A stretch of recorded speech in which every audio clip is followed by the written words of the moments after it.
Light नहीं है। Light नहीं है।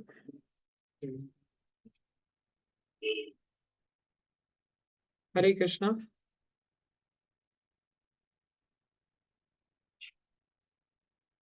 प्रणाम सभी भक्तों को।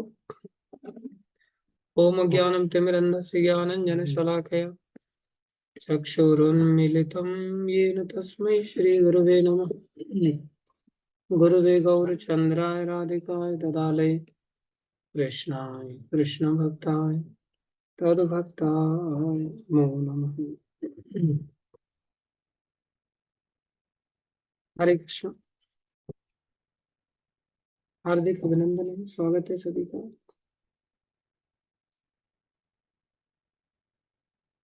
गुरु वैष्णवों की दया से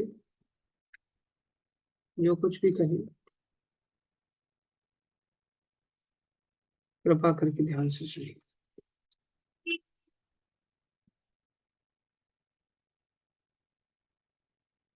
देखो,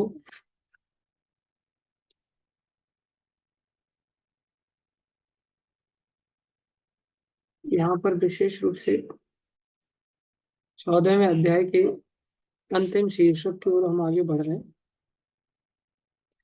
जिसमें अपने आप को कैसे कोई व्यक्ति जान सकता है कि वो तीनों गुणों के अंतर्गत है, या तीनों गुणों में कौन से गुण के अंतर्गत अधिक समय रहता है। तीनों गुणों के अंतर्गत तो ज्यादातर हम सभी हैं ही, और उसके अलग अलग प्रकार के लक्षणों का भी हमने वर्णन किया। इन नटशेल हमेशा के लिए व्यक्ति याद रख सकता है कि हम कौन से गुण के अंतर्गत हैं। कार्य करने की जो प्रणाली है हमारी, उसके आधार पर हम डिसाइड कर पाते हैं कि हम लोग कौन से गुण के अंतर्गत हैं। कार्य करने की जो प्रणाली है, यदि हम कोई भी काम कर रहे हैं जिसमें सारे ही काम आ जाते हैं, चाहे खाना है, चाहे सोना है, चाहे कपड़े पहनना है, यहाँ तक कि हमारी हेयर स्टाइल कैसी है, हमारा बोलना कैसा है, हमारा चलना फिरना कैसा है, हमारा कैसे लोगों के साथ मिलना जुलना है, जो कुछ भी हमारे कार्य हैं, हमारा अगर कार्य शास्त्र के आदेश पर है, दूसरे शब्दों में ज्ञान के आधार पर है, यदि हम ज्ञान के आधार पर कार्य करते हैं, जैसे मान लो कोई व्यक्ति ज्ञान के आधार पर सोता है, तो ज्ञान के आधार पर सोने का अर्थ क्या है? बोले ज्ञान के आधार पर उसको 6 से 7 घंटा सोना चाहिए। ये ज्ञान का आधार है सोने का। भगवान ने पहले ही कहा युक्ता, हाँ, युक्ता स्वप्न स्वप्न बोधस्व।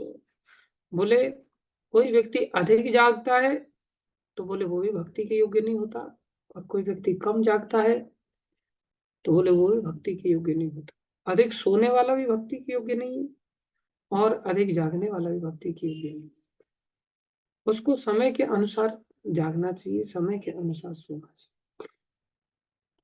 तो 6 से 7 घंटा शास्त्र कह रहा है उसको सोना चाहिए। और सोने में भी बोले कौन से समय सोना चाहिए, हम अपनी इच्छा अनुसार 24 घंटे में कोई भी, देखो घंटे तो कुल मिलाकर के 24 के 24 ही है ना। हम उन 24 घंटों को किस प्रकार से अपने जीवन में डिसाइड करते हैं, ये हमारी इच्छा पर निर्भर करता है कई बार, लेकिन वास्तव में हमें अपनी इच्छा के अधिकार के अनुसार नहीं चलना चाहिए। किस समय में सोना चाहिए ये भी शास्त्र कह रहा है। तो अगर हम ज्ञान के अनुशीलन का आश्रय लेकर के अगर सोने का समय सीमा कितनी होनी चाहिए और कितने समय सोना चाहिए, वो समय निर्धारित कौन सा है 24 घंटे में जिसमें कि हमें सोने के लिए ही बोला गया है, उसके लिए आचार्य कहते हैं, जैसे हमने उस समय बता रहे थे, पहले पहरे सब कोई जागे। 4 प्रहर की रात्रि होती है। 4 प्रहर मतलब एक प्रहर 3 घंटे का होता है, जो शाम को 6 बजे से लेकर के चालू होता है और सुबह 6 बजे तक रहता है। 6 से 6 सुबह से लेकर शाम तक दिन रहता है, और रात्रि को 6 से और सुबह 6 तक, 6 बजे तक वो रात्रि मानी जाती है। तो बोले पहले प्रहर में क्या करना होता है? बोले पहले प्रहर में सब कोई व्यक्ति जागता है। 9 बजे तक तो प्राय लोग नहीं सोते। आचार्यों की कहावत है, उन्होंने ऐसी अपनी ओर से कहावत नहीं दे दी। पहले पहरे सब कोई जागे। 6 से 9 सब जागते हैं। उसके पश्चात दूसरे पहरे भोगी, तुझे पहरे भोगी, दूसरे पहर में भोगी लोग जागते हैं। 9 से 12 में लोग मूवी देखेंगे, 9 से 12 में लोग गप्पे सप्पे मारेंगे, चैटिंग करेंगे, उल्टी सीधी चीजें करेंगे। ये क्या है? बोले दूसरे पहर में चालू होता है। जनरली हम मोबाइल का दुरुपयोग करते हैं तो 9 से 12 के बीच में ही दुरुपयोग करते हैं। जो भी व्यक्ति 9 से 12 जागा हुआ, समझ लो वो भोगी है, वो भगवत प्राप्ति करने में कभी सफल नहीं होगा। 9 बजे के पश्चात तो वैसे ही मोबाइल को हाथ नहीं लगाना चाहिए। 9 बजे क्या, शाम को 6 बजे के पश्चात ही त्याग करने की चेष्टा करनी चाहिए। ये खतरनाक है। तो दूसरे प्रहरे भोगी, फिर भी 6 से 9 चलो को प्रचार प्रसार कर रहे हो आप, लेक्चर वगैरह कर रहे हो, लोगों को कुछ समझा रहे हो तो अलग बात है, लेकिन 9 से 12 के समय में नहीं। दूसरे पहरे भोगी, तीसरे पहरे तस्कर जागे। 12 से 3 का जो समय होता है वो तस्करों का होता है, वो चोर चपाटी करने वाले लोगों का होता है। बोले उनको 12 से 3 जागना ही पड़ेगा, क्योंकि 9 से 12 में आदमी गहरी नींद में जाएगा तभी तो चोरी करेंगे वो। तो भोगी व्यक्ति तो 12 बजे सोता है, 12 बजे सोएगा तो 12 बजे से पहले पहले अगर चोर धमक जाएगा तो फिर चोर को सफलता कैसे मिलेगी? इसलिए चोर लोग 12 से 3 जागते हैं हमारे यहाँ। और लोग देखो कई बार चोरी करने के लिए इतना नीचे गिर जाते हैं। हमारे यहाँ एक व्यक्ति, वो बेचारा भूसा ही चुराता था। अब भूसा कोई चोरी करने की इतना कोई बड़ी चीज है क्या? वो किसी के खेत में जाता था और भूसा चुरा के लाता था, और लोगों को पता ही नहीं चलता था कौन चुरा करके ले गया। भूसा खाली होता जा रहा था। एक दिन पहरा दिया कि कौन आता है, ठीक 2:45 बजे पकड़ा उसको। 12 से 3 के समय में जागता था वो। 2:45 बजे पकड़ा उसको, पेड़ से बांध दिया, और बांध करके उसकी वो धुनाई हुई फिर उसकी सारी तस्करी खत्म हो गई। तो 12 से 3 का जो समय होता है वो तस्कर जागेगी, और 3 से 6 का जो समय होता है, बोले वो योगी का समय होता है। चौथे पहरे योगी। तो फिर हमारे लिए सोने का समय निर्धारित कौन सा हुआ? बोले अब हम अपने अंदर स्वयं डिसाइड करें कि हम हैं कौन। हम भोगी अगर बनना चाहते हैं तो 9 से 12 बिल्कुल मत सोना भाई, और सुबह के 3 से 6 बजे तक जम के सोना अगर भोगी बनना चाहते हो तो। भोगी बनना चाहते हो तो तुम, हाँ, निर्धारित समय उसमें भी आपको सोना तो पड़ेगा। और आप देखेंगे प्राय लोग भोगी हैं। कोई व्यक्ति 3 से 6 के समय में जागता है क्या संसार में? ज्यादातर लोग 12-1 बजे सोते हैं और सुबह में 8-9 बजे तक उठते हैं। 6 बजे तक तो फिर भी भोगी को भी उठ जाना चाहिए। 6 घंटे का निर्धारित समय, 3-3 घंटे का समय है। अगर हम भोगी बनना चाहते हैं, हमने लक्ष्य भोगों को बना लिया, तो भाई 9 से 12 जाग लो। 6 से 9 तो सभी जागते हैं, 9 से 12 और जाग लो। और अगर चोर बनना चाहते हो, तस्कर बनना चाहते हो, तो 12 से 3 जागना पड़ेगा, उसका अभ्यास करना पड़ेगा। उसमें तभी आपको सफलता मिलेगी। जरूर आपको भूसा चुराओगे या सोना चुराओगे, सब चीजों में सफलता मिलेगी। पकड़े जाओगे तो पेड़ से बांध करके धुनाई होगी, वो उसका क्या लेना देना हमें, जो होगा देखा जाएगा, टेंशन क्या है। संसार में लोग थोड़ी ना कोई परवाह करता है, भोगी व्यक्ति थोड़ी परवाह करता है। जेल जाएंगे तो क्या दिक्कत है, बलात्कार तो करेंगे।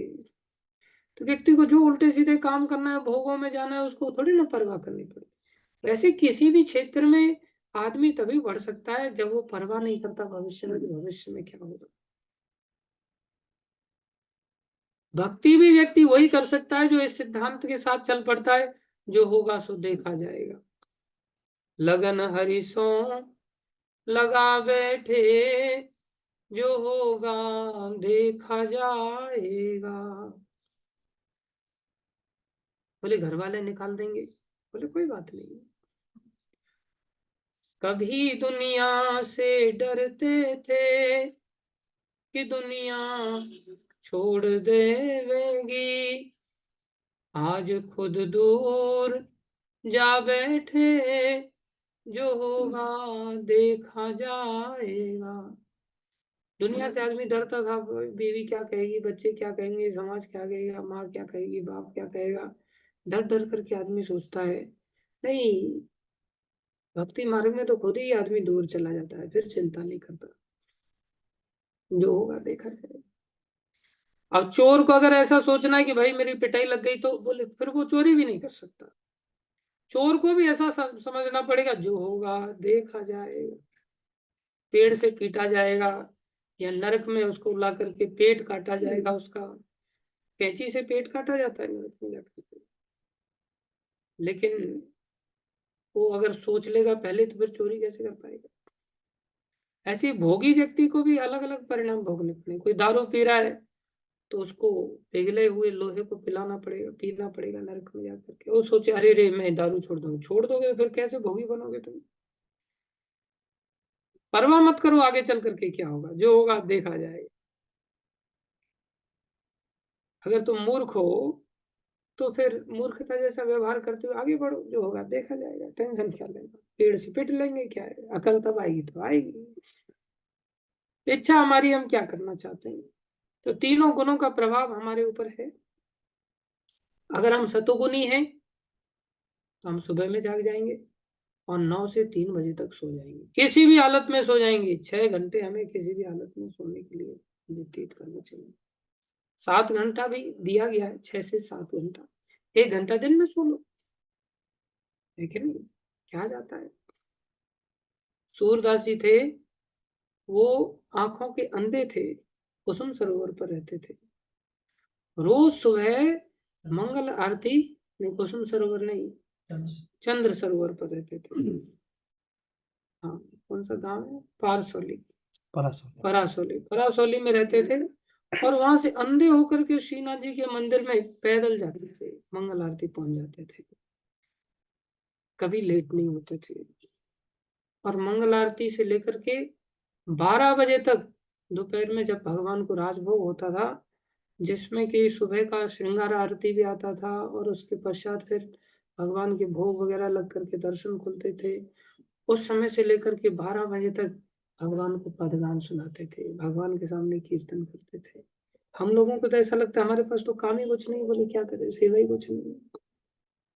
अरे सेवा करो, जा करके बैठ करके भगवान के सामने जब करो, कुछ नहीं है तो भगवान के सामने बैठ करके कीर्तन करो। हम लोग तो बड़ी मुश्किल से घेर घार करके मंगल आरती में पहुंचते हैं, और मंगल आरती खत्म हुई तो ऐसा लगता है बस झंडा गाड़ दिया, अब तो बहुत बड़ी उपलब्धि प्राप्त।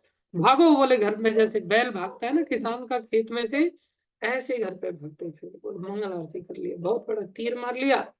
और फिर मंगल आरती करते ही फिर 12 बजे तक, सीधा 6 से लेकर के 12 बजे तक दूसरी 6 घंटे की शिफ्ट चालू रहती है। 6 बजे तक मंगल आरती का अगर रह लिए तो मां समझ लो बहुत बड़ी ऐसा लगता है हम महाभागवत वैष्णव है। 6 बजे तक रह लिए। वो 12 बजे तक भजन करते थे वहीं पर, और 12 बजे तक पदगान करते थे। 12 बजे जब भगवान को, 12:30 बजे जब भगवान को सुला दिया जाता था, भगवान रेस्ट करने के लिए चले जाते थे, तब सूरदास जी वापस आते थे। और उसके पश्चात उत्थापन के समय में 4:30 बजे भगवान का फिर उत्थापन पुजारी करते थे। फिर पुजारी के लिए वहां पर पहुंच जाते थे पदगान करने के लिए, भगवान के लिए पुजारी पहुंचता था उसी समय 4:30। कम समय क्या भगवान दे रहे हैं ना बाबा, भगवान भी खुद रेस्ट करने के लिए जा रहे हैं, तुम्हारे लिए भगवान को रेस्ट की जरूरत नहीं है। भगवान कह रहे हैं चलो ठीक है, तुम भी संसार में अपना कार्यवाही कर लो। लेकिन हमें तो सोने के लिए ऐसी वो होती है ना, छटपटाहट होती है अंदर से कि ओहो कब सोने को मिलेगा, 9 बज गए, बोले सुबह 3 बजे को उठाओ, बोले 9 बज गए अभी तो सोने को मिलेगा। अरे 12-1 बजे तक थोड़ा सा, वो अंधे होकर के बेचारे सोने नहीं जा रहे हैं, तुम्हें आंखों से देखने का एक मौका मिला है। वो अंधे होकर के भी हृदय को खोल करके भगवान के दर्शन कर रहे हैं, हृदय से दर्शन कर रहे हैं। हमें भगवान ने आंखें दी हैं ना, आंखों से हम भगवान का दर्शन न करके हम सोने के लिए भागना चाहते हैं। दोपहर के समय में 1 घंटा सो लो, 1 घंटा नहीं सो पा रहे हो, नींद पूरी नहीं हो रही, 1.5 घंटा सो लो, 1.5 घंटे में भी नहीं, 2 घंटा सो लो। 6 से 3 आप सुबह में सो लिए, ये रात को सो लिए 9 से 3, 6 घंटा वहां हो गए, 2 घंटा और हो गए। 2 घंटे के बाद नहा धो करके फिर भगवान की सेवा में पहुंच जाओ, फिर भगवान के लिए कार्य करने लगे, क्या जाता है। और फिर शाम को 4:30 बजे से लेकर के रात के 9 बजे तक रह लो, भजन करो भगवान का, कीर्तन करो, नगर कीर्तन करो, गीता अध्ययन करो, कितना समय समय हमारे पास है। और ऐसा 8 दिन करके तो देखो, ज्यादा कुछ नहीं कर सकते, 8 दिन करके देखो, 8 दिन करने मात्र से ऐसा आनंद आएगा, संसार ऐसा लगने लगेगा, हे भगवान, बिल्कुल जैसा संसार है वैसा दिखेगा। कैसा संसार है, अच्छा है? बोले नहीं, संसार बड़ा खतरनाक है। सब सांप की तरह, कुत्ते की तरह, सुअर की तरह, गधे की तरह, बिच्छू की तरह ऐसे दिखने लगेंगे फिर संसारी लोग। सब पागल नजर आएंगे, और हैं ही सब पागल। प्रमाद सबके अंदर भरा पड़ा है, अर्थात जो जैसे हैं वैसे नजर आएंगे। अभी तो हम ही पागल हैं, तो हम ही खुद अपने आप को नहीं देख पा रहे, दूसरे लोग हमें कैसे पागल नजर आएंगे। इसलिए सतोगुण के अंतर्गत जब हम एक एक चीज को ज्ञान के आधार पर जीवन जीने की चेष्टा करते हैं, चाहे वो हमारा सोना है, चाहे हमारा खाना है, चाहे हमारा बोलना है, चाहे हमारा घूमना फिरना है, हर चीज हमारी ज्ञान के आधार पर जब हो, ज्ञान के आधार पर कोई भी कार्य किया जाता है, बोले वो कार्य सतोगुणी के रूप। रजोगुण की क्या पहचान है? बोले हम कोई भी कार्य अपनी इच्छा के आधार पर करते हैं। मंगल आरती जाना है क्योंकि शास्त्र कह रहा है, और शास्त्र के आधार पर हम चले गए, तो वही मंगल आरती हमारी सतोगुनी हो जाएगी। और वही मंगल आरती में अगर कृष्ण से प्रेम जागृत हो गया और प्रेम के कारण दौड़े दौड़े जा रहे, बोले वही मंगल आरती गुणातीत हो जाएगी, निर्गुणा हो जाएगी। और वही मंगल आरती हम अगर अपनी इच्छा के अनुसार, आज मूड कर रहा है मेरा मंगल आरती में, मेरी इच्छा है, गुरुजी ने बोला नहीं बोला मेरा, शास्त्र बोल रहा है नहीं बोल रहा है उसकी कोई परवाह नहीं मेरे को, मेरा मूड कर रहा है आज जाने के लिए, तो आज चले गए।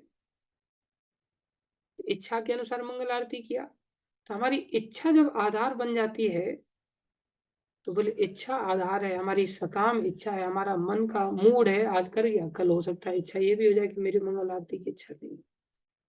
जब हम इच्छा के अनुसार कोई काम करते हैं, बोले वो रजोगुनी कार्य कहलाता। हमारी इच्छा के अनुसार भक्ति करते हैं, बोले वो इच्छा के अनुसार भक्ति भी रजोगुनी भक्ति कहलाती। ज्ञान का आधार लेकर के जब हम भक्ति करते हैं, तो भक्ति सतोगुनी कहलाती है। और जब हम ज्ञान से ऊपर उठ करके प्रीति के आधार पर भक्ति करते हैं, बोले वो गुणातीत। गुणातीत के लक्षण आएंगे अभी आगे चल करके। अभी तो हम केवल इतना सीख लें कि सतोगुनी भक्ति कौन सी है, रजोगुनी भक्ति कौन सी है, और तमोगुनी भक्ति किसको कहते हैं। बस टकराते टकराते पहुंच गए नींद में ही सीधे मंगल आरती में, और बिल्कुल आंखें वहां पर बंद हैं, और लोगों को दिखा रहे हैं देखो मैं आंखें बंद करके ध्यान कर रहा हूं, ध्यान नहीं कर रहे हैं, खड़े खड़े घोड़े की तरह सो रहे हैं। घोड़े की खासियत होती है खड़ा खड़ा सो जाता है। कई बार भक्त लोग जबरदस्ती उठा करके पहुंचा तो देते हैं हमको, लेकिन वो वाली बात है, you can take the horse to the water but you can not make him to drink. आप उसे घोड़े को पहुंचा तो सकते हो, लेकिन पानी पीना नहीं पीना उसकी इच्छा है। तो कई बार लोग पहुंच जाते हैं मंगल आरती में, चुपचाप आकर के खड़े हो जाते हैं बस भूत बन करके, उनको कोई बहुत ज्यादा हाँ लाभ नहीं मिलता। तमोगुनी भक्ति तो फिर भी है, उसको तमोगुनी भक्ति कहते हैं। तो इस प्रकार से जब पागलपन के कारण या उल्टा चलने के कारण कोई कह रहा है सो जा भाई, तो नहीं नहीं मैं मंगल आरती आज करूंगा। तबीयत खराब है, बोला जा रहा है तुम सो जा, नहीं नहीं आज मैं मंगल आरती करके दिखाऊंगा कि देखो मैं तबीयत खराब में भी मंगल आरती करता हूं। और जब तबीयत सही रहती है तो उसको बोला जाए उठ जा, अब नहीं मैं भक्ति करूंगा, मेरे को सोना है, तबीयत थोड़ी ढीली लग रही है। मतलब ढीली हो जाए तबीयत इतने में सो जाएगा, और बुरी तरह से बीमार है वहां जाकर के दिखाने की चेष्टा करेगा। उल्टा चलने की जो वृत्ति होती है तमोगुनी व्यक्ति की वृत्ति होती है, एकदम से मूढ़ी जिसको कहते हैं पागलपन, अपनी इच्छा अनुसार कुछ भी सिद्धांत बना लेना। देखो मेरी आप ऐसी इच्छा की पूर्ति नहीं करोगे तो मैं आज से सब्जी छोड़ दूंगा, मैं सब्जी नहीं खाऊंगा, मैं सूखी रोटियां तोड़ूंगा। किसने कहा भाई सूखी रोटी, कौन से शास्त्र में, शास्त्र वास्त्र की बात छोड़ो, मैं जो बोलो, मैं जो सोचा है मेरे मन में मैं वही करूंगा। इसे पागलपन कहते हैं। ज्यादातर हम पागलों के समाज में ही रहते हैं और हमारी वृत्ति पागलों जैसी बन जाती है। तो जब हम अंधकार से युक्त होकर के अंधेरे में तीर मारते हैं, कोई सेंस नहीं है कहाँ जा रहा है तीर, कहाँ नहीं जा रहा है, कोई लक्ष्य है नहीं जीवन का, कभी अचानक से भोग की ओर उठ करके खड़े हो जाते हैं, कभी अचानक से तस्कर बनने के लिए चले जाते हैं, कभी अचानक से योग की ओर उठ करके चलने लगते हैं। इस प्रकार से अपने अपने मूड के अनुसार कोई व्यक्ति कार्य करता है, उसे पागल कहते हैं। जो पागलपन के द्वारा जो भी कार्य किए जाते हैं, उसको प्रमाद के द्वारा जो कार्य किए जाते हैं, जिसमें आलस्य और नींद प्रधान होती है, नशेड़ी भंगेड़ी जितने भी होते हैं, ये सब तमोगुणी लोग होते हैं। तो ध्यान दो, ज्ञान के आधार पर किया गया कोई भी कार्य सतोगुणी। ज्ञान मतलब अपने को ज्ञानी मान के नहीं, गीता के अनुसार, भागवत के अनुसार, शास्त्र के अनुसार, वेदों के अनुसार जो कार्य किए जाते हैं, वो सतोगुणी कार्य कहलाते हैं। इच्छा के अनुसार जो कार्य किए जाते हैं, वो रजोगुनी कार्य कहलाते हैं। और पागलपन में जो कार्य किए जाते हैं, बोले कुछ इच्छा भी नहीं है, बस जो सामने आ गया बस खाना चालू कर दिया, देख ही नहीं रहे कि ये मांस खा रहे हैं या कब का बना हुआ है, सड़ा है, गला है, बस खाना चालू कर दिया, वो पागलपन है। जो मिल जाएगा सो खा लेंगे। अरे जो मिल जाएगा सो खा लेंगे, वो वृत्ति ठीक नहीं, भोग लगाए कि नहीं लगाए वो पता करना पड़ेगा। इस प्रकार से तीनों गुणों के बारे में यहाँ पर विशेष रूप से वर्णन किया। भगवान ने कहा अर्जुन, इन तीनों गुणों में अगर तुम कार्य करोगे तो आपको दुख भोगने पड़ेंगे। कौन से दुख भोगने पड़ेंगे? जन्म मृत्यु जरा व्याधि के कष्ट से कोई माई का लाभ नहीं बचा सकता, किसी भी कीमत पे नहीं बचा जा सकता। इसलिए भगवान ने कहा गुणान एतान अतीत्य, अर्जुन इन गुणों का अतीत्य, अतीत्य मतलब लांग जाओ। गुणान एतान, इन तीनों गुणों को लांग जाओ। अब देखो सतोगुण को भी लांगने के लिए भगवान यहाँ कह रहे हैं। त्रीन देह समुद्भवान, बोले जो तुम इस मनुष्य शरीर में अगर आ गए हो तो इन तीनों से लांघना तुम्हें आवश्यक है, अवश्यम भावी है। क्या होगा इससे? जन्म मृत्यु जरा दुख ही, जन्म मृत्यु जरा दुख ही, तुम्हें जन्म मृत्यु बुढ़ापा और उनके कष्टों से विमुक्तो अमृत अश्नुते, तुम विमुक्त हो जाओगे, विशेष रूप से मुक्त हो जाओगे। विमुक्त मतलब पूरी तरह से मुक्त हो जाओगे, थोड़ा अंश भी नहीं रहेगा। न बुढ़ापे का कष्ट तुम्हें सताएगा जीवन में, न जन्म का कष्ट। आज देखो हम पागल नहीं है तो क्या है, शास्त्र में हमने देखा, गीता में भगवान ने इसी अध्याय में बताया कि व्यक्ति अपने कर्मों के कारण इस संसार में आकर के पैदा होने के लिए प्रकृति से विवश हो जाता है और बंधन में बन जाता है। तीनों गुणों का बंधन में बनने का मतलब हम इस जेल में आए हैं। अब देखो संसार में कितने लोग पागल हैं, कई बार हंसी आती है पागलपन पर। कोई व्यक्ति जेल में आए और 1 साल उसको हो जाए और 1 साल बाद वो लोगों को, आज हम लोग पार्टी करेंगे, किस बात को लेकर के? बोले आज मेरा जेल में बर्थडे मनाया जाए। क्यों? आज मैं जेल की, आज ही के दिन मैं जेल में प्रवेश किया था, आज ही का दिन मेरा विशेष दिवस है। बोले आज के दिन मैं जेल में आया था, इसलिए आज के दिन मेरा विशेष जन्मदिन मनाया जाए जेल का, जेल में मेरा जन्म हुआ आज के। भक्ति मार्ग में आने के पश्चात लोग आकर के सूचना दे, प्रभु जी आज इनका बर्थडे है, मतलब इस संसार में ही आज के दिन आए तो अब बर्थडे मनाया जाए। आज के दिन कितनी खुशी की बात है, मैं जेल में आया। कैसी बुद्धि खराब। और इस कल्चर को इतना घुसा दिया गया अंदर, इतना लोगों के अंदर घुस गया है कि लोग बड़ी खुशी मनाते, आज के दिन मुझे ये संसार मिला था। वो तो बेचारा मनुष्य शरीर में, उसको देखो कुत्ते के शरीर में वो क्या बर्थडे मनाएगा, उसको तो इतना सेंस है नहीं कि मैं कौन से दिन इस संसार में आया, अन्यथा उस शरीर में वो मनाता। अरे ये शरीर में हमें तिथि पता है, आज के दिन हम इस संसार में आए तो पता करते हैं यार मैं क्यों आ गया इस संसार में, इतना बड़ा भयानक जन्म लेना पड़ा, मौत का सामना करना पड़ रहा है, बुढ़ापा, बीमारियां, ये तो कितना कष्ट वाला घर है।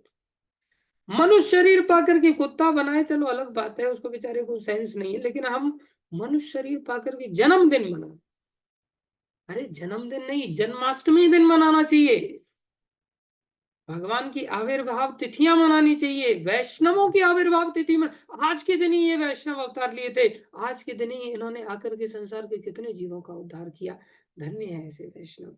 ऐसे वैष्णव लोग तो कभी मरते नहीं। चलो ऐसे वैष्णवों का आविर्भाव तिथि पर हम इनका स्मरण करें। और हम क्या टेंशन में आ जाते हैं, अरे यार आज फिर इस वैष्णव का जन्मदिन आ गया, अब फिर फास्ट करना पड़ेगा, फिर व्रत करना पड़ेगा। ये कितना बड़ा टेंशन वाला काम है। व्रत ही देखो, फास्ट किस लिए बोले, फास्ट इसलिए उस वैष्णव को जानने के लिए बोले, अब खाने पीने की फुर्सत नहीं। आज के दिन तो ये आए थे, कितने जीवों का उद्धार किया, इन्होंने कहाँ कहाँ जाकर के प्रचार प्रसार किया। चलो इनको जानते हैं, कम से कम आज के दिन तो इनके साथ उपवास करते हैं, इनके साथ वास करते हैं, इनके नजदीक बैठ करके वास करते हैं। आज खाने पीने का कोई टाइम नहीं भैया, आज पूरी तरह से इनकी जीवन चरित्र में डूब जाएंगे, देखेंगे इनका जीवन कैसा रहा, इनके जीवन का लाभ आज हमें मिल जाएगा, तो हमारे अंदर भी शायद आज के दिन भक्ति जागरूक हो जाएगी। ये सेंस निकलना चाहिए। आज एकादशी आ गई, ओ आज एकादशी, एकादशी ने तो नरक से भी कितने जीवों का उद्धार कर दिया, नरक में गए हुए जीवों का उद्धार कर दिया। दूसरे उनके परिवारी जनों ने एकादशी का व्रत किया, उनके व्रत करने से उनके परिवारी जनों को उन्होंने पुण्य दान किया, तो नरक से उठा करके ले गई एकादशी। एकादशी कितनी खतरनाक है, वाह, मानना पड़ेगा। आज एकादशी के पास बैठ करके माधव तिथि भक्ति जननी यत्न पालन करी, आज तो यत्न के साथ पालन करेंगे, बैठ करके उपवास करेंगे, यही एक एकादशी है। आज भूखे नंगे रह करके ही सही, जैसे तैसे करके बोले बाहर निकलना है इस जेल से। जैसे किसी व्यक्ति को सुराग मिल जाता है ना जेल में पड़े हुए व्यक्ति को कि यहाँ से निकलना है, तो उसको रोटी खाने के लिए या जेल में अन्य चीजें पाने के लिए उसको उत्साह रहेगा क्या, कि मेरे को भोजन चाहिए, मेरे को कपड़ा आज मिलने वाला है कैदियों को, तो जाकर के लाइन में खड़ा होगा, बोले तेल लेने गया कपड़ा, मेरे को नहीं चाहिए कपड़ा, आज मेरे को खाना भी नहीं चाहिए, बोले आज तो मैं निकल कर बाहर जाकर के खुला खाएंगे, आनंद से रहेंगे, या रोज रोज की सूखी रोटियां कौन तोड़ेगा। तो संसार के खाने पीने, संसार के भोगों के प्रति इन सब तिथियों में व्यक्ति की ऐसी इच्छा नहीं होनी चाहिए। उपवास का वास्तविक अर्थ यही होता है कि व्यक्ति खुशी मनाए कि ये एकादशी मेरे को उद्धार कर सकती है, ये वैष्णव उद्धार कर सकते हैं, ये भगवान का आविर्भाव दिन उद्धार कर सकता है। मुझे क्यों ना आज पूरा उपवास करना चाहिए, मुझे क्यों रोटी के पीछे भागना है, क्यों मेरे को इधर उधर चीजों के पीछे भागना है। ये वास्तविक एसेंस है। लेकिन पागलपन इतना ज्यादा है, हम संसार से मुक्त होने बारंबार मरना चाहते हैं। और हमारा बुद्धि कैसी है, हम सोचते हैं अरे 100 साल का जीवन है, थोड़ी ना अभी तुरंत मर जाएंगे, अभी तो एंजॉय कर लेते हैं। ऐसा भी जीवन मिलेगा जिसमें एक क्षण में ही मर जाएंगे, एक क्षण की भी आयु के जीवन से हमें गुजरना पड़ेगा, ऐसे भी शरीर मिलेंगे। एक दिन दो दिन के मक्खी मच्छर के भी जीवन मिलेंगे हमें, एक दो दिन में ही मरना पड़ेगा। और वैसे भी कोई कितना भी लंबा जिए, उसको लगता है मरते समय कि मैं 100 साल जिया, मरते समय तो ऐसा लगता है मैं कल ही तो पैदा हुआ और इतना जल्दी मरने का समय भी आ गया, हे भगवान। वैसे भी 100 साल की अवधि कौन सी बहुत बड़ी अवधि लगती है। अभी वर्तमान में मान लो हमारे 20-25 साल गुजर गए, ऐसा लगता है क्या 25 साल को गुजरने में 25 साल लगे, ऐसा लगता है 25 साल को लगने में 25 साल गुजरने में 25 सेकंड निकल गए, ऐसा लगता है कल परसों हम छोटे छोटे बच्चे थे, चुटकी की तरह समय सारा निकल गया। तो हम सबके पास समय है कहाँ। तो भगवान हम सभी को इन दुखों से बचाना चाह रहे हैं, लेकिन पागलपन भक्ति मार्ग में आकर के भी जाने का नाम नहीं लेता।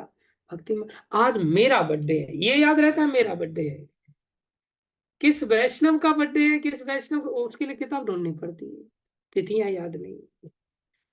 बोले याद रहता नहीं तिथियां, हाँ घर वालों की सबकी तिथियां याद रहेंगी, बेटे का बर्थडे कब आ रहा है, बच्ची का बेटी का बर्थडे कब आ रहा है, पत्नी का बर्थडे कब, और जिस दिन आप तिथि भूल जाओगे ना, उस दिन पत्नी क्या कहेगी, भूल गए आप, मेरे को तो याद ही नहीं रखते आप, आपका तो प्रेम ही नहीं है हमारे प्रति।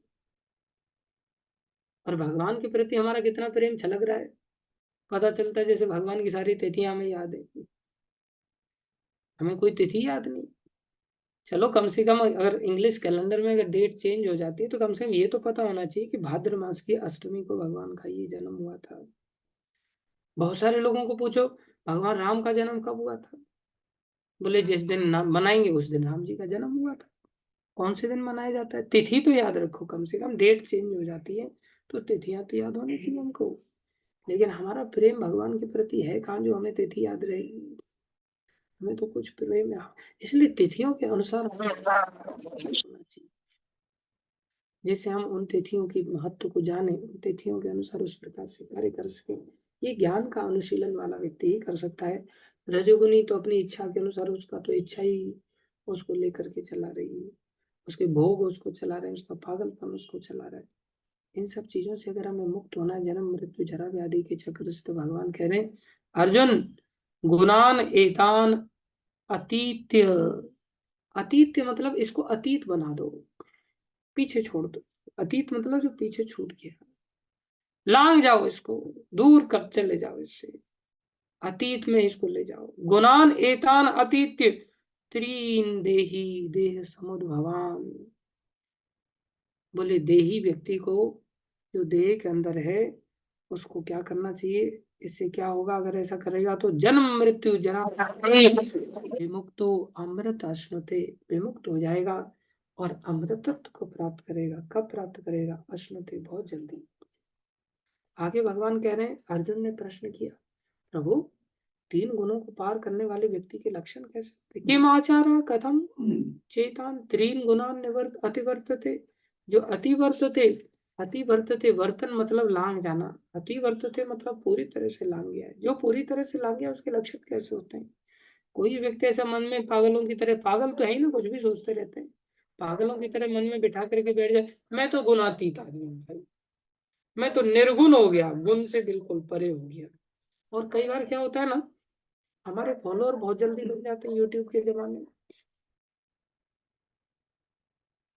तो दो चार फॉलोअर भी बन गए ना, तो दो चार फॉलोअर ही आकर के हमें इस पर, आप निर्गुण ब्रह्म है, वो सीधा निर्गुण गुणातीत हैं आप, इस प्रकार से हमारी प्रशंसा करेंगे, इस प्रकार से हमारा सम्मान करेंगे, तो हमारे मन में आने लगे हम गुणातीत हैं। भगवान बता रहे हैं 22, 23, 24, 25 में, श्री भगवान उवाच प्रकाशम च प्रवृत्तिम च मोह एव च पांडव न द्वेष्टि संप्रवृत्तानि न निवृत्तानि कांक्षति उदासीनवत् आसीनो गुणैर्यो न विचाल्यते गुणा वर्तन्ते इत्येवं यो अवतिष्ठति न इंगते समदुःख सुख स्वस्थ समलोष्टाश्म कांचन तुल्य प्रिया प्रियो धीरस तुल्य निंदा संस्तुति मान अपमानयोस्तुल्य तुल्यो मित्रारिपक्षयो सर्वारंभ परित्यागी गुणातीतः स उच्यते। गुणातीत कौन है, इतनी सुंदर परिभाषा।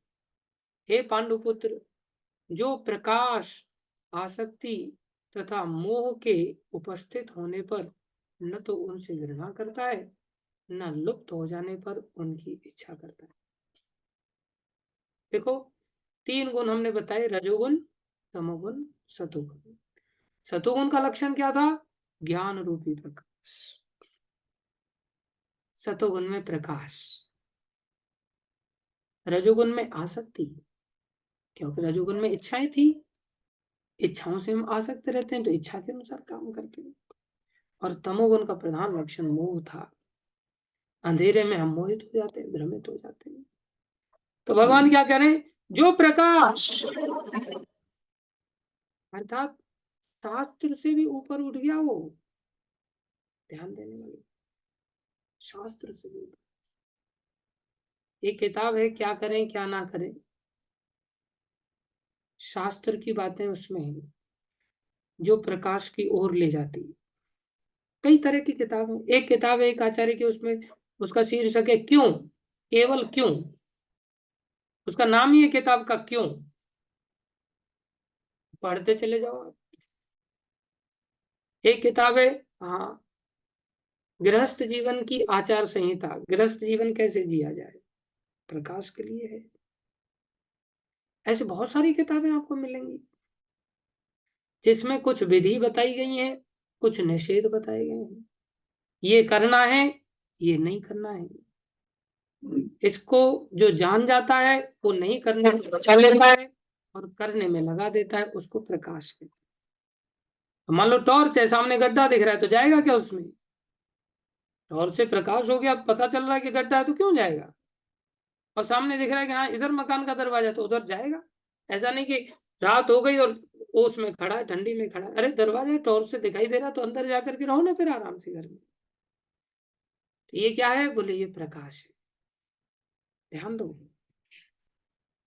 बहुत सारे लोग शास्त्रों को पढ़ लेते हैं, अब जैसे क्या करें क्या ना करें, बड़ी सुंदर पुस्तक है, पढ़ना चाहिए सबको, लेकिन पढ़ते पढ़ते कई बार माथा गर्म हो जाता है, ऐसी ऐसी बातें उसमें देखने को मिलती है। आदमी सोचता है दिन दिन रात बस हाथ ही धोते रहेंगे, कुल्ला करते रहेंगे, क्या क्या करेंगे, कितना खतरनाक है बोले ये तो। और ऐसा नहीं किया तो ये परिणाम होगा, ऐसा नहीं किया तो ये खतरनाक परिणाम होगा, माथा ठनक जाता है, इतना सहज नहीं। लेकिन आप देखेंगे कोई व्यक्ति समर्पित होकर के भगवान का नाम का जप कर रहा है, और वो व्यक्ति ने हाथ नहीं धोए ठीक से, तो जो प्रकाश वाला व्यक्ति है, जो ज्ञानी व्यक्ति है, वो क्या देखेगा, उसको देख करके देखो ये कैसा गंदा संदा रहता है, ये हाथ भी नहीं धोता, इसको देखो कैसा व्यक्ति है, माँ बाप का त्याग कर दिया इसने, नाम जप रहा है झोली लेकर के। अरे पहला ईश्वर तो माई है, पिता ही तो परमेश्वर है, माँ बाप का सगा नहीं हुआ, ये भगवान का सगा कैसे हुआ। अब ऐसे व्यक्ति को कोई व्यक्ति गलत कहेगा तो गलत मानेगा क्या अपने आप को, वो कहेगा मैं प्रकाश से युक्त हूँ। जन्म किसने दिया, माँ ने जन्म दिया, पिता ने जन्म दिया, माँ बाप को छोड़ करके तुम भगवान की प्राप्ति करोगे, कैसे हो सकता है। इनके आशीर्वाद के बिना कुछ नहीं हो सकता।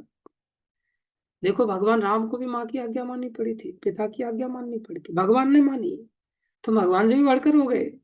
ऐसे वो दुनिया भर के दृष्टांत देंगे, क्योंकि वो किससे चीजों को देख रहे हैं, शास्त्र के द्वारा ज्ञान से चीजों को देख रहे हैं। लेकिन जो आचार्य हैं, आचार्यों ने कितनी बड़ी बात बताया, बोले ऐसे विधि निषेध को पढ़ते सुनते अगर तुम्हारा माथा गर्म हो रहा है तो एक विधि और निषेध को जान लो। बोले विधि क्या है, बोले रात दिन कृष्ण का नाम जपना, और निषेध क्या है, कृष्ण को निषेध में ना कहा जाता है और विधि में हाँ कहा जाता है। मतलब जो करना है वो विधि, जो नहीं करना है वो निषेध। करना क्या है, बोले कृष्ण नाम लेना है।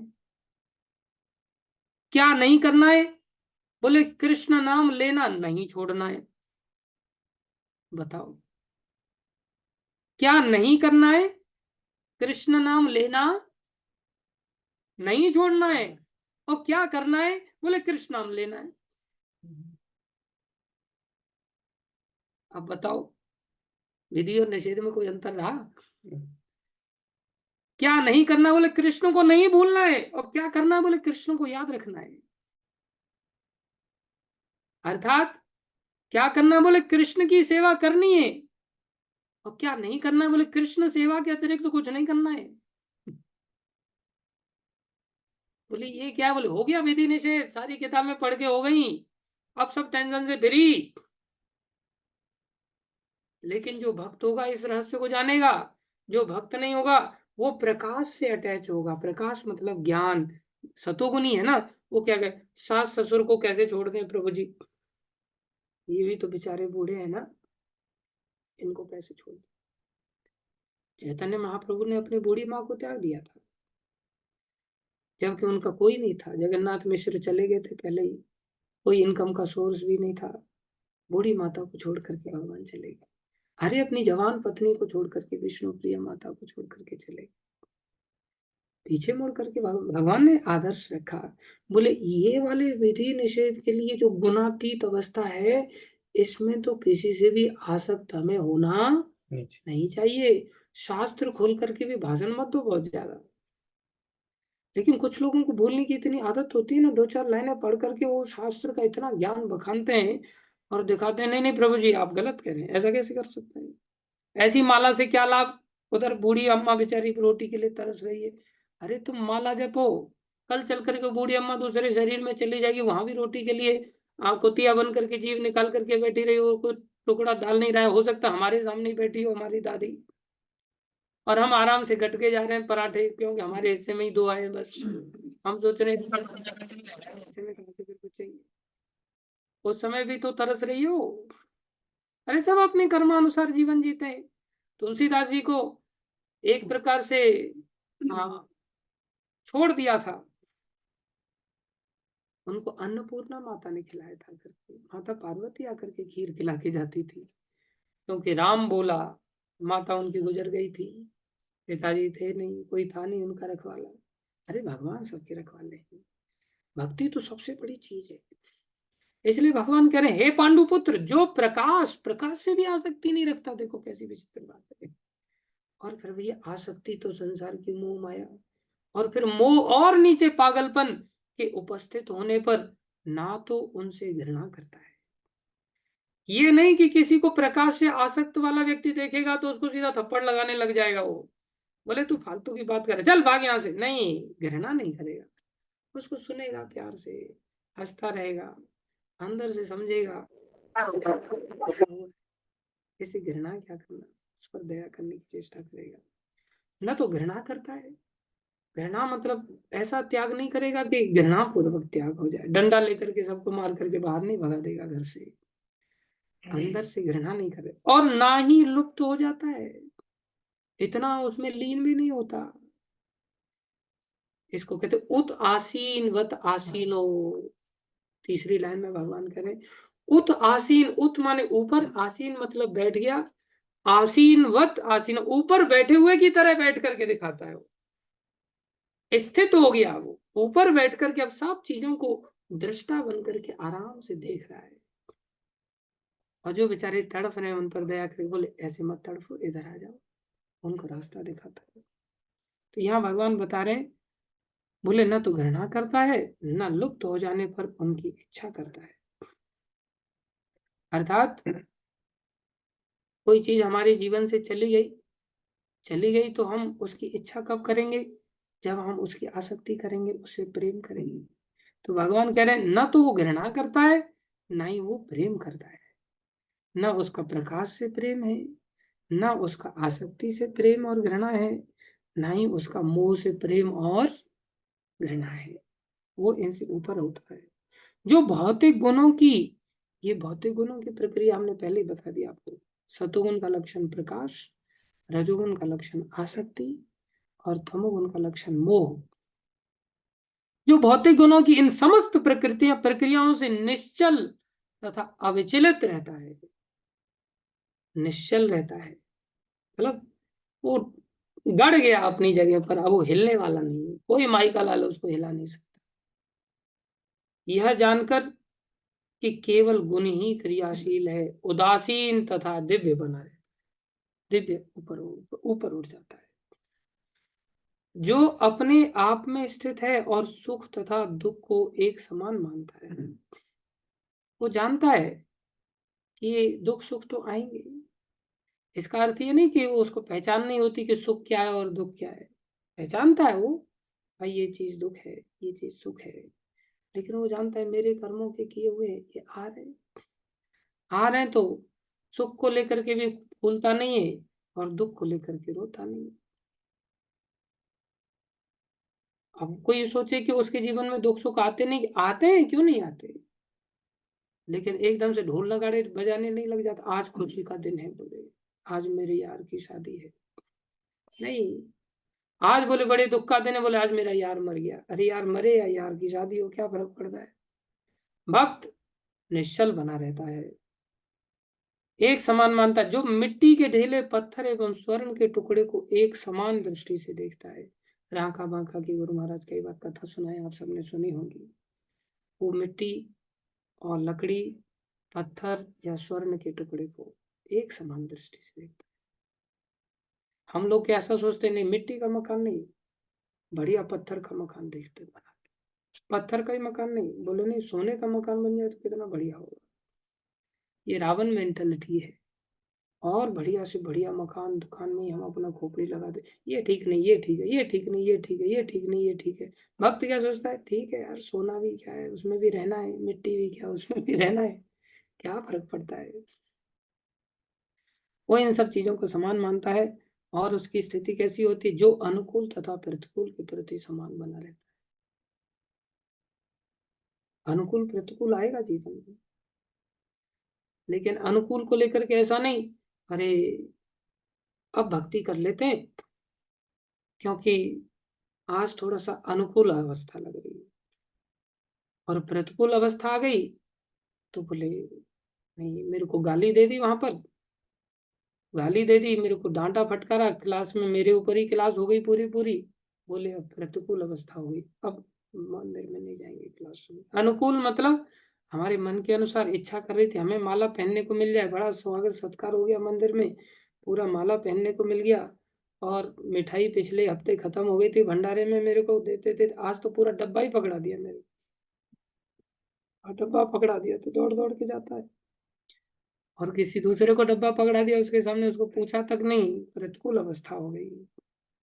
अब सोचता है यार मैं ऐसा कब बनूं। फेस्टिवल में होता है ना ऐसा, सबको गिफ्ट दी जाती है, फोटो फ्रेम दिए जाते हैं, मिठाई दी जाती है, तो भगवान और गुरु जी की ओर ध्यान नहीं रहता, अपने नाम की ओर ध्यान रहता है, मेरा नाम कब बोला जाए, मेरा नाम निकल न जाए। अनुकूल प्रतिकूल अवस्थाओं को समान मानता है, जो धीर है और प्रशंसा तथा बुराई, मान तथा अपमान में समान भाव से रहता है। देखो, सतोगुण से ऊपर उठने वाला गुणातीत व्यक्ति ऐसा हो पाएगा, जो शत्रु तथा मित्र के साथ समान व्यवहार करता है। कौन शत्रु कौन मित्र, प्रहलाद जी को बोला गया, प्रहलाद तुम्हारे पिता ने तुम्हें बहुत कष्ट दिए।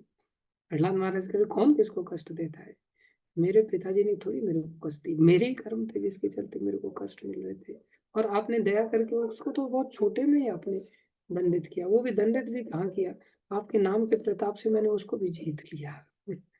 तो जो भक्त होता है ये गुणातीत अवस्था, हम तो तुरंत रोना तुरंत हंसना, इसको क्षणे रुष्टा क्षणे तुष्टा, रुष्टा तुष्टा क्षणे क्षणे। जैसे छोटा बच्चा होता है ना, डांट दो उसको या कहीं लग जाए उसको, छोटी सी लग जाए तो एकदम से रोने लगेगा, और बच्चे को खाली ऐसे अच्छा बेटा लग गई तेरे, फूंक मार दो, एकदम खाली फूंक मार दो, इतने में ही खुश हो जाएगा।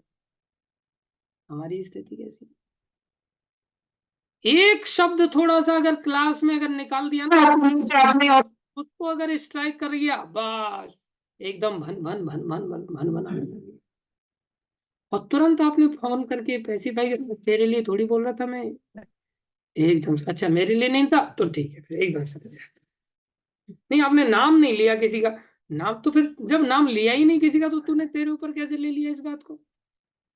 वास्तव में तो उसने ये घटना घटित की होगी तभी तो उस व्यक्ति अपने ऊपर लेता है, लेकिन जब उसको बोल दो ना, नहीं नहीं पक्का मैं विश्वास दिला रहा हूँ, तेरी सौगंध खा रहा हूँ, तेरे ऊपर नहीं था, अच्छा ठीक है, फिर एकदम खुश हो जाए तो कोई बात नहीं, अब ठीक लेक्चर देते, नहीं तो आपने लेक्चर क्या लेक्चर लेते हैं, प्रश्न कथा थोड़ी लिखते हैं, छोटे बच्चे की तरह छोटी छोटी बातों पर प्रसन्न हो जाते हैं, छोटी छोटी बातों पर रूठ जाते हैं। क्षणे रुष्टा क्षणे तुष्टा, जो शत्रु तथा मित्र के साथ समान व्यवहार करता है, जिसने सारे भौतिक कार्यों का परित्याग कर दिया, सर्वारंभ परित्यागी, जितने भी संसारी कार्य हैं सबका परित्याग कर दिया, आरंभ शुरू में ही त्याग कर दिया, ऐसे व्यक्ति को प्रकृति के गुणों से अतीत कहते हैं। अब देख लो ये थर्मामीटर पर कौन खरा उतर रहा है, पता चल जाएगा कौन गुणातीत है और कौन गुणों के अधीन। अब सबसे महत्वपूर्ण श्लोक है 26वां श्लोक, पूरे अध्याय का पूरा अमृत है इस श्लोक के अंदर। देखो कितना कठिन लगता है हमें, अपने आचरण को देखें हम, ऐसा लगता है कि व्यक्ति बदल सकता ही नहीं, स्वभाव अंदर ऐसा कूट कूट के अपना जगह बना लेता है कि ऐसा लगता है हम कभी नहीं बदलेंगे, जैसे झंडा गाड़ दिया उसने, हम कभी नहीं सुधरेंगे, ऐसा हमारी स्थिति रहती है। पता नहीं आप तो सुधरे हुए, मैं मेरी स्थिति बता रहा हूँ। तो यहाँ पर भगवान कह रहे हैं उपाय है अर्जुन, लक्षण बता दिए, अब उपाय बता रहे हैं, माम चयो अव्यभिचारेण भक्ति योगेन सेवते। कितना बढ़िया श्लोक है, कितना सुंदर श्लोक, इस श्लोक को याद कर लेना सब लोग। सगुणान सम अतीते तान ब्रह्म भूयाय कल्पते। बोले समतीत्या, बोले सम अतीत्य, सम अतीत्य मतलब सम्यक रूप से अतीत्य, अतीत बना देगा, सम्यक रूप से पीछे छोड़ देगा, पूर्ण रूप से पीछे छोड़ देगा, किसको, एतान, इन सब गुणों को। कौन व्यक्ति, जो व्यक्ति भक्ति योगे न सेवते, जो भक्ति से युक्त हो, योग से युक्त होकर के मेरी सेवा करता है। कौन सी भक्ति, यो अभ्यभिचारेण, अव्यभिचारी भक्ति, व्यभिचारी भक्ति नहीं, ये अव्यभिचारी भक्ति ही शुद्ध भक्ति कहलाती है। ये देखो कैसी विचित्र बात है, हम शुद्ध नहीं है लेकिन फिर भी हम शुद्ध भक्ति कर सकते हैं। तमोगुनी भक्ति से हम मुक्त नहीं हो सकते, ध्यान देना पड़ेगा। रजोगुनी भक्ति हमें तीनों गुणों से ऊपर नहीं उठा सकती, सतोगुनी भक्ति हमें तीनों गुणों से ऊपर नहीं उठा सकती, लेकिन अगर हम अव्यभिचारी भक्ति करेंगे, गुणातीत भक्ति करेंगे, शुद्ध भक्ति करेंगे, हम ऊपर उठ जाएंगे। अव्यभिचारी भक्ति किसको कहते हैं? बोले जो व्यभिचार ना हो जिस भक्ति में, उसको अव्यभिचारी भक्ति कहते हैं। अब देखो कोई व्यक्ति गुणों वाला व्यक्ति है, ऐसा नहीं हम गुणों से छूट जाएंगे तब हमसे वो भक्ति होगी, नहीं, भगवान छूटने को लेकर के ही तो प्रश्न का उत्तर दे रहे हैं। कोई व्यक्ति फंसा हुआ है, वो फंसे हुए व्यक्ति के लिए तो जवाब दिया जा रहा है यहाँ। ये नहीं कि आप ठीक हो जाएंगे तब ये दवाई असर करेगी, नहीं, आप बीमार हैं, बीमारी की अवस्था में दवाई खाएंगे तो आप ठीक हो जाएंगे, बीमारी की अवस्था में ये दवाई असर करेगी। तो दवाई मिलावट वाली असर ज्यादा करेगी या प्योर दवाई असर ज्यादा करेगी? और जैसे जेनेरिक दवाई होती है, थोड़ी सी मिलावट वाली होती है, वो क्वालिटी नहीं होती, तो फिर इतना असर भी नहीं करती। हम रास्ते से दवाई लेकर के आ रहे थे, हमारे दांत में दर्द था, तो रास्ते से हमने दवाई ले ली जो डॉक्टर ने लिखी थी। वो जेनेरिक वाला भक्त गया, जेनेरिक दवाई उठा करके लेकर के आ गया। हमने दवाई ली, दवाई से दर्द ठीक ही नहीं, वो डॉक्टर के पास गए, उन्होंने कहा आपने जो दवाई दी थी ठीक तो हुए नहीं उससे, दवाई तो ली हमने। उन्होंने दिखाया, बोले दिखाओ दवाई कौन सी, हमने दवाई निकाली, देखो बोले ये वाली नहीं, ये कंपनी के लिए क्या। भगवान भी कह रहे हैं भक्ति तमोगुनी नहीं चलेगी, भक्ति रजोगुनी नहीं चलेगी, भक्ति सतोगुनी नहीं चलेगी, कौन सी भक्ति चलेगी फिर? बोले भक्ति अव्यभिचारी भक्ति चलेगी, शुद्ध भक्ति चलेगी। बोले शुद्ध भक्ति हम कैसे कर सकते हैं, हम तो तमोगुनी लोग हैं, हम तो रजोगुनी लोग हैं। सतोगुनी व्यक्ति जो जैसा गुण का है वो तो वैसा ही प्रयास करेगा ना, वैसा ही तो भक्ति कर। बोले नहीं, हर व्यक्ति अव्यभिचारी भक्ति कर सकता है। इसलिए अव्यभिचार मतलब क्या, व्यभिचार मतलब क्या? व्यभिचार का अर्थ होता है विगतः अभिचारः इति व्यभिचारः। विगत माने बिना, विगत माने बिना, अभिचार मतलब सदाचार, उत्तम आचार। जब हम बिना उत्तम आचरण के जीवन जीते हैं, विगतः आचारः। विगत आचार क्या है? शास्त्र कह रहा है भाई सम्मान करना चाहिए बड़ों का, और किसी ने हमको मंगल आरती के लिए टोक दिया और हम क्या जवाब दे रहे, जिसको जो करना है कर लो, मेरा, मुझे डर नहीं लगता किसी से, मैं नहीं डरता या मैं नहीं डरती, एक ही बात है। जरूरी थोड़ी है एकदम तुनक करके पलट के जवाब देना। और जो ऐसा करते होंगे ना वो अपनी शक्ल छुपा लेंगे अपने आप ही, कैमरे से साइड में जाने की चेष्टा करेंगे अभी। बोले मैं नहीं डरता, मेरे को कोई फर्क नहीं पड़ता। ये कैसा जीवन है? बोले ये अभिचार से विगत जीवन है, अर्थात ये सादा सदाचार से युक्त जीवन, सद आचरण नहीं है। ये कैसा है? व्यभिचार जीवन है। व्यभिचार मतलब जिस आचरण में विगतता हो, जिस सद आचरण की विगतता अर्थात सद आचरण का अभाव हो, विशेष आचरण का अभाव हो, बोले उसको व्यभिचार कहते हैं। अब कोई हमसे पूछ रहा है तो हमारा भलाई तो करना चाहता है, लेकिन हम उसको शक्ल नहीं दिखाना चाहते, हम उससे चिढ़ जाते हैं,